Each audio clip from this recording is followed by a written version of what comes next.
नमस्कार, सलाम, आदाब दोस्तों। मैं रोशन इब्राहिम एक नए वीडियो के साथ आपके सामने हाजिर हूँ। दोस्तों, अक्सर आपको कहा जाता है कि दूसरों की भलाई करनी चाहिए, इससे भगवान आपका भी भला करता है, परंतु ये सच नहीं है। चाणक्य ने ऐसे 3 लोगों के बारे में बताया है जिनका भला करने से आपको दुख मिलने की संभावना अधिक हो जाती है। आचार्य चाणक्य की इस नीति के अनुसार व्यक्ति को इन तीनों से दूरी बनाए रखनी चाहिए। दुष्ट स्वभाव की स्त्री का भरण पोषण करना।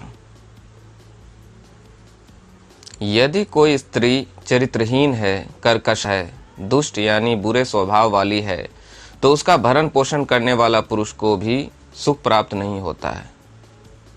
ऐसी स्त्री को सिर्फ धन से मोह होता है। सज्जन पुरुष यदि ऐसी स्त्रियों के संपर्क में रहेंगे तो समाज और घर परिवार में उन्हें अपयश यानी बेइज्जती ही प्राप्त होती है। जो स्त्री धर्म के पथ से भटक जाती है वो स्वयं तो पाप करती है, साथ ही दूसरों को भी पाप का भागी बना देती है। अतः सज्जन पुरुष को इस प्रकार की स्त्रियों से किसी भी प्रकार का संबंध नहीं रखना चाहिए। मूर्ख शिष्य को उपदेश देना।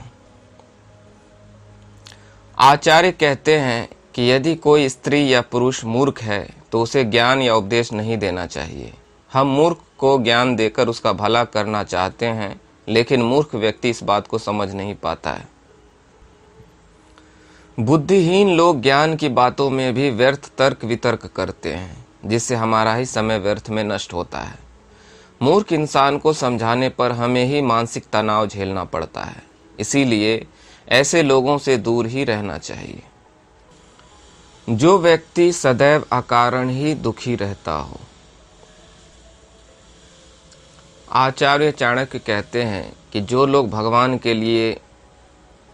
के दिए हुए संसाधनों और सुखों से संतुष्ट न होकर विलाप करते हैं, दुखी रहते हैं, उनके साथ रहने पर हमें भी दुख प्राप्त होता है।